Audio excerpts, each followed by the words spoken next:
Assalamualaikum warahmatullahi wabarakatuh. Berjumpa kembali dengan saya Teknesi HP Banua.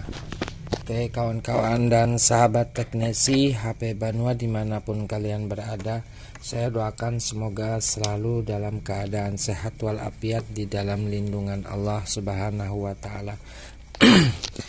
Pada kesempatan kali ini kembali yang datang servisan Oppo A37 lagi ya teman-teman. Seperti sebelumnya, kerusakannya juga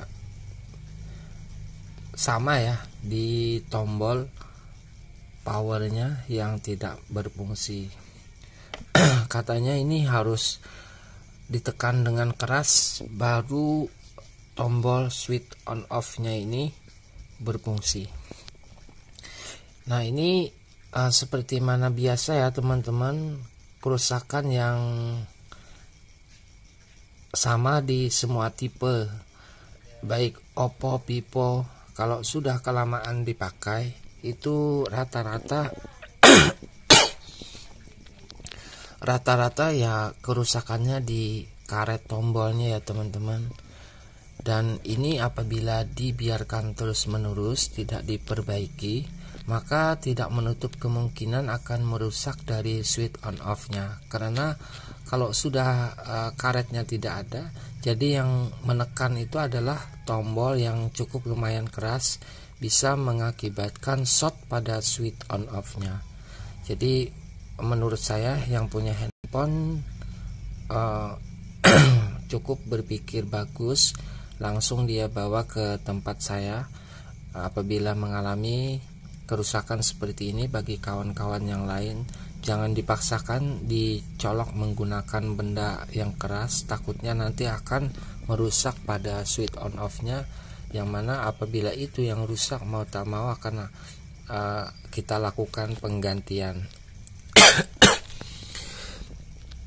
Oke, seperti biasa ya teman-teman, kita lepaskan terlebih dahulu pada koper belakangnya.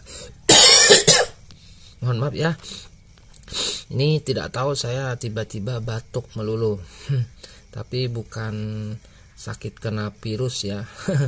Batuk dikarenakan habis ngerokok saja. Karena belum sempat minum air putih tadi sebelum buat tutorial ini.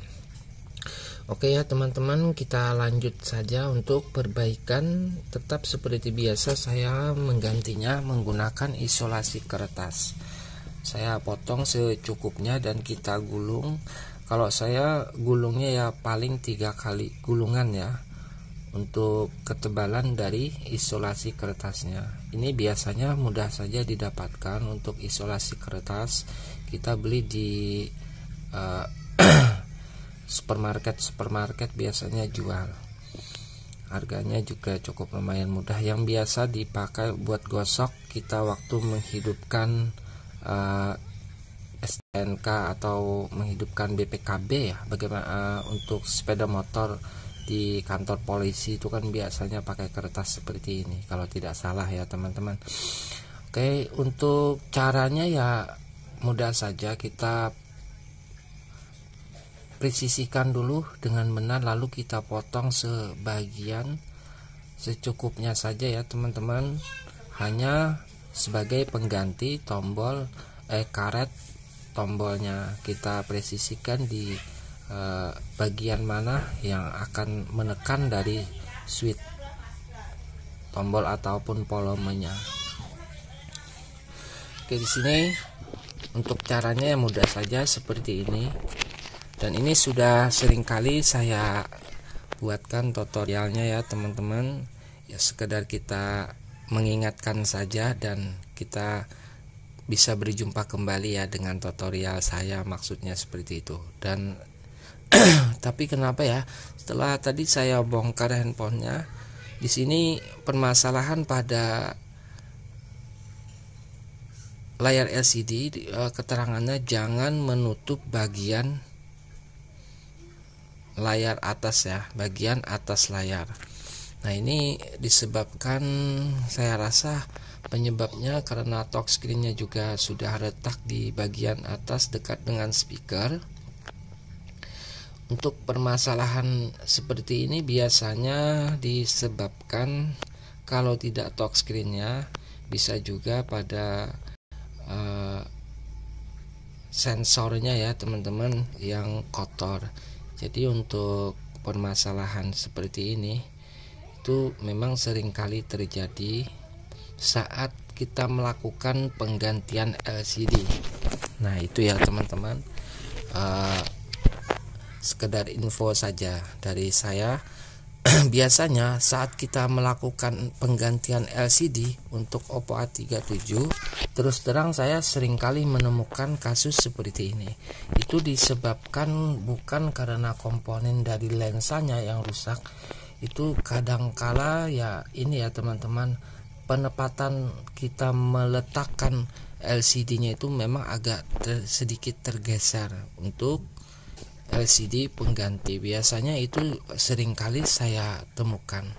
Oke, kalau untuk lebih jelasnya ya kita akan tentunya membongkar handphone ini. Kita cek, apabila memang kotor kita bersihkan. Tapi ya itu tadi ya teman-teman, sekedar info saja untuk tipe Oppo A37. Saat kita memasangkan LCD itu harus betul-betul teliti, karena bisa terjadi seperti ini. Itu saya kurang mengerti juga apakah karena LCD-nya atau memang apa ya, pokoknya itu seringkali lah ya saya temukan.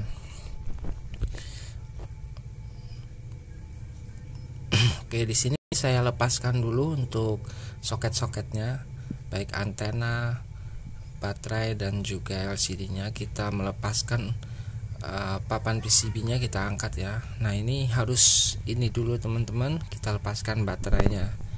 Saya congkel saja untuk mempersingkat waktu, karena ini lemnya sudah tidak terlalu melekat lagi. Yang saya tahu LCD-nya sini yang ini bukan yang ori lagi, berarti baterai sudah pernah dilepas sebelumnya. Oke kawan-kawan dan sahabat teknisi HP Banua, untuk keadaannya seperti ini ya.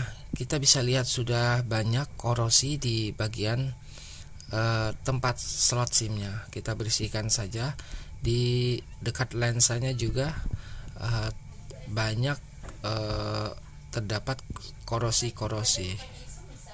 Ini karena sudah terlanjur kita bongkar, kita langsung saja ya untuk membersihkan semua korosi-korosinya. Ini saya keruk pada tempat slot SIM-nya. Nah, caranya seperti ini ya. Itu kalau untuk lensa itu jarang sekali mengalami kerusakan. Hanya ya terkadang dikarenakan bukan lensa ya, sensor teman-teman. Mohon maaf salah kata dalam penyampaian. Sensornya itu kadang-kadang kemasukan debu atau kelamaan dipakai, ya seperti ini. Jadi kita bersihkan.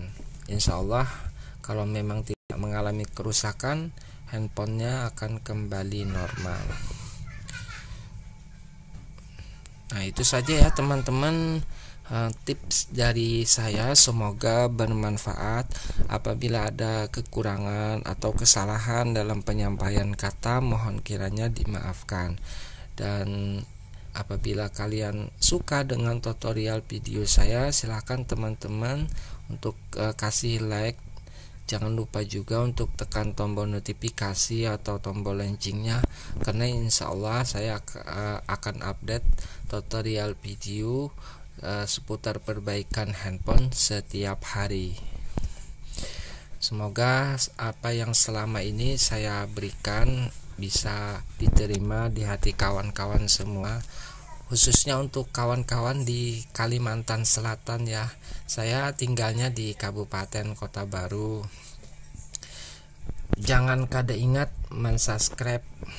Nah, counter handphone saya, counter handphone ulun Pelangi Sel. Ulun diamnya di Desa Pantai, Kecamatan Kelumpang Selatan, Kabupaten Kota Baru. Jadi bagi kawan-kawan yang diamnya di Banjarmasin, Martapura, pokoknya sebadataan lah ya.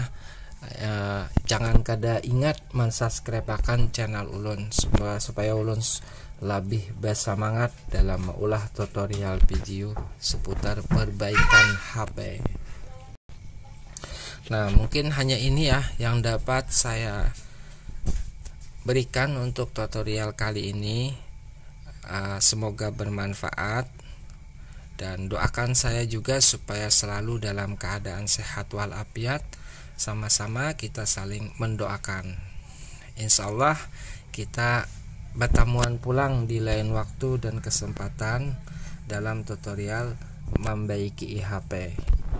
Nah, ini aja yang kawa ulun sampaikan untuk kawan-kawan di Kalimantan. Jangan kada ingat tadi subscribe akan channel YouTube ulun.